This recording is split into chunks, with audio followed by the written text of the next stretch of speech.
नमस्कार दोस्तों। तो चलते हैं आज की कहानी की तरफ।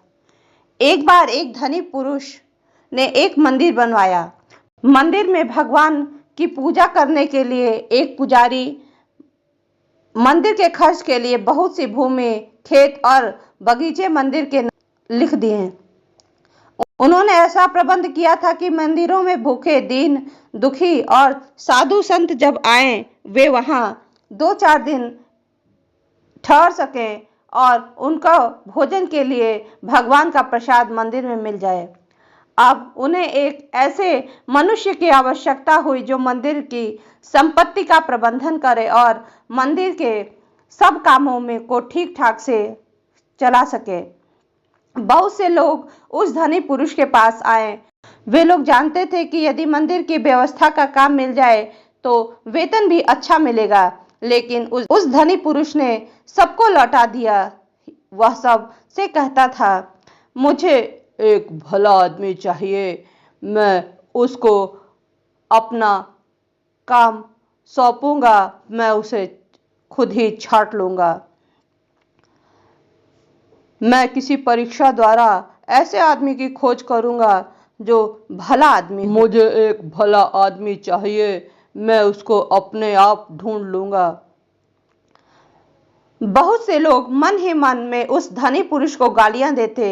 बहुत लोग उसे मूर्ख, पागल बतलाते थे, लेकिन वह धनी पुरुष किसी की बात पर ध्यान नहीं देता।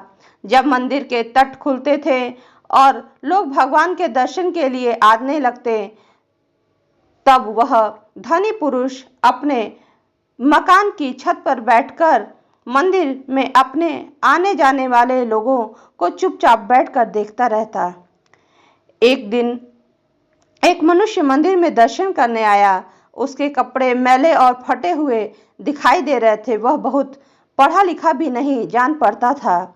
जब वह भगवान का दर्शन करके जाने लगा, तब धनी व्यक्ति अपने आप उसके पास आया और उससे कहा, क्या आप इस मंदिर की व्यवस्था संभालने का काम करेंगे? वह मनुष्य बड़े आश्चर्य में पड़ गया। उसने कहा, मैं तो बहुत पढ़ा लिखा नहीं हूँ, मैं इतने बड़े मंदिर का प्रबंधन कैसे संभालूंगा? धनी पुरुष ने कहा, मुझे बहुत विद्वान नहीं चाहिए, मैं तो एक भले आदमी को मंदिर का प्रबंधन बनाना चाहता हूँ। उस मनुष्य ने कहा, आपने इतने मनुष्यों में मुझे ही क्यों भला आदमी माना?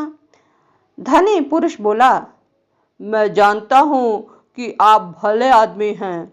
मंदिर के रास्ते में एक ईंट का टुकड़ा गड़ा रखा था और उसका एक कोना ऊपर निकला था। मैं उधर से बहुत दिनों से देख रहा था कि उस मंदिर के टुकड़े की नोक लोगों को ठोकर लगाती थी।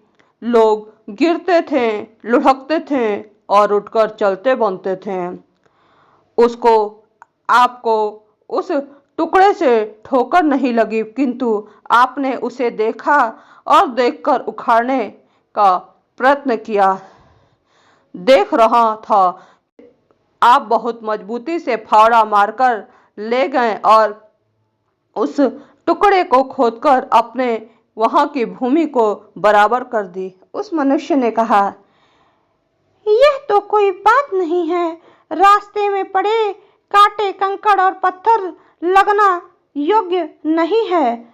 ईंटों को हटा देना तो प्रत्येक मनुष्य का कर्तव्य है। धनी पुरुष ने कहा, अपने कर्तव्यों को जानने और पालन करने वाले लोग ही भले आदमी होते हैं। वह मनुष्य मंदिर का प्रबंधक बन गया और उसने मंदिर को बहुत सुंदर बना दिया। इस कहानी से हमें यह शिक्षा मिलती है कि हर मनुष्य को अपने कर्तव्यों का पालन करना चाहिए। धन्यवाद दोस्तों। यदि आपको ये कहानी अच्छी लगी हो तो प्लीज़ इसे लाइक, शेयर, सब्सक्राइब करना ना भूलें।